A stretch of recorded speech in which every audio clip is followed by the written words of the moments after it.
فائز اور میں ناصر کے گھر جا کے بات کر رہے ہیں، اپنے گھر والوں کی ذمہ داری وہ خود لے رہا ہے۔ مسٹر میں پورا یقین دلایا کہ اس کا ایسا کوئی مطالبہ نہیں۔ امی کو ان کی مرضی کے خلاف کسی بات پر آمادہ کرنا اتنا آسان نہیں ہوگا۔ میں تمہارے ساتھ ہوں، تھوڑا سا صبر سے کام لینا۔ شادی سے 4 دن پہلے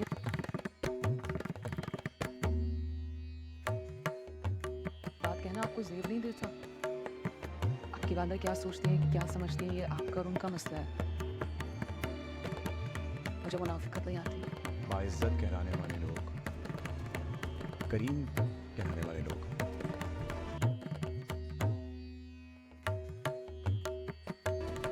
وہ اصل میں کتنے چھوٹے اور بے وقت ہیں۔ غریب کو حقیر کہہ کر بھی ان کی مدد کیے بغیر ان کو خالی ہاتھ لوٹا دیتے ہیں۔ کیا ایسے لوگوں کو اپنے آپ کو صاحب حیثیت کہنے سے شرم نہیں آنی چاہیے؟ خاص بند کر۔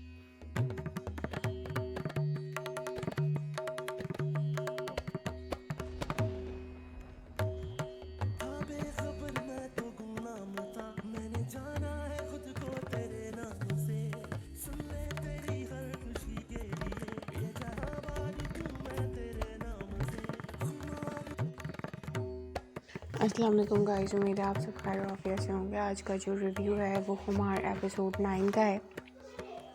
جیسے کہ ایپیسوڈ 8 میں آپ لوگوں نے دیکھا تھا کہ ناصر کی جو والدہ ہیں انہوں نے جہیز کی ایک لمبی چوڑی لسٹ دے دی تھی، جس سے حریم جو ہے وہ بہت زیادہ ڈسارٹڈ ہوتی ہے، اور جا کر ایپیسوڈ 9 میں جو ہے وہ ناصر سے بات کرتی ہے اور کہتی ہے کہ شادی سے 4 دن پہلے یہ مطالبات اور جو بات آپ مجھ سے کہہ رہے ہیں یہ ساری چیزیں آپ کو زیب نہیں دیتی، کیونکہ ناصر اس سے کہتا ہے کہ میری امی تھوڑی سی ڈفرینٹ مزاج کی ہیں تو تمہیں ان کو سمجھنا پڑے گا۔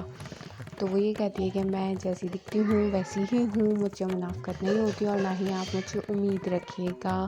دوسری طرف جو ہے وہ دکھایا گیا ہے کہ حریم اور ناصر کی شادی ہو رہی ہوتی ہے اور بیچارہ فائز جو ہے وہ ساری چیزیں اٹینڈ بھی کر رہا ہوتا ہے خوشی خوشی، اور پکچرز بھی لے رہا ہوتا ہے، ویڈیوز وغیرہ بھی بنا رہا ہوتا ہے، اور ناصر کی جو ہے وہ حریم سے شادی ہو رہی ہوتی ہے۔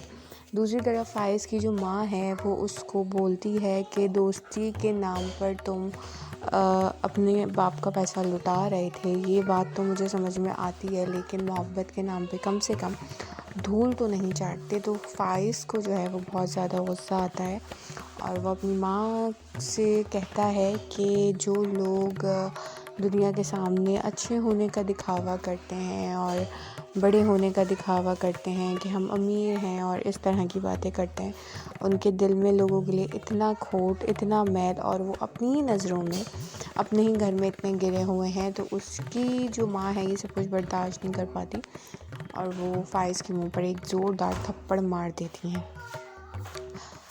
تو فائز جو ہے وہ اس وقت وہاں سے غصے سے اپنے گھر سے چلا جاتا ہے۔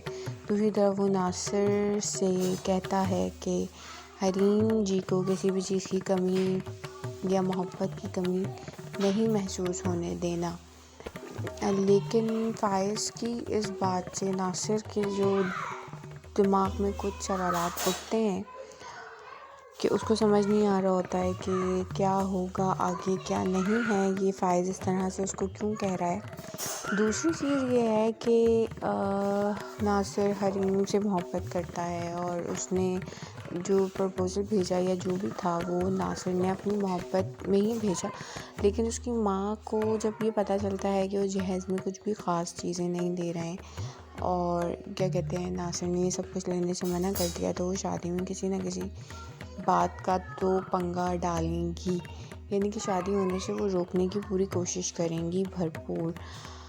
اس میں وہ کامیاب ہو پائیں گی یا نہیں، فائز کی میں بھی یہ ہو سکتا ہے کہ ناصر عین وقت پر جو ہے وہ شادی سے انکار کر دے اور جو ہے فائز حریم سے نکاح کر لے، یہ ہو سکتا ہے کہ یہ ڈرامہ جو ہے اس طرح سے آگے بڑھے گا۔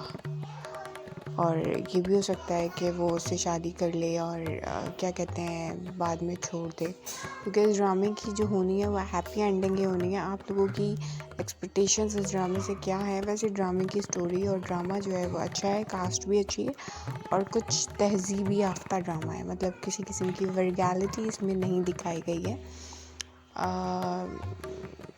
یہ چیز ہے، لیکن ایک چیز میرے پاکستانی ڈرامہ انڈسٹریز میں کچھ ایک سوال ہے میرا آپ سب سے، کہ جو پاورفل ہے اس کے سر پہ دوپٹہ نہیں ہے، اور جو بیچاری غریب مسکین ہے اس کے سر پہ دوپٹہ ہے، تو کیا جن لوگوں کے پاس پیسہ ہوتا ہے یا جن لوگوں کے پاس پاور ہوتی ہے وہ لوگ سر پہ دوپٹے نہیں اوڑھتے یا وہ دائرہ اسلام سے خارج ہیں؟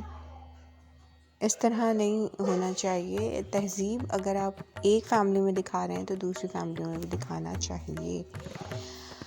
آپ لوگوں کو ڈرامہ کیسے لگتا ہے؟ آپ لوگوں کو میرے ریویوز کیسے لگتے ہیں؟ مجھے ضرور کمنٹ باکس میں کمنٹ کر کے بتائیے گا۔ آپ لوگ جس طرح سے ویڈیو دیکھتے ہیں، ایک کمنٹ اگر آپ کر دیں تو میری حوصلہ افزائی ہوگی، اور کچھ نہیں۔ ویڈیو پسند آئے تو ویڈیو کو لائک اور چینل کو سبسکرائب ضرور کیجیے گا۔ ٹیک کیئر، اللہ حافظ۔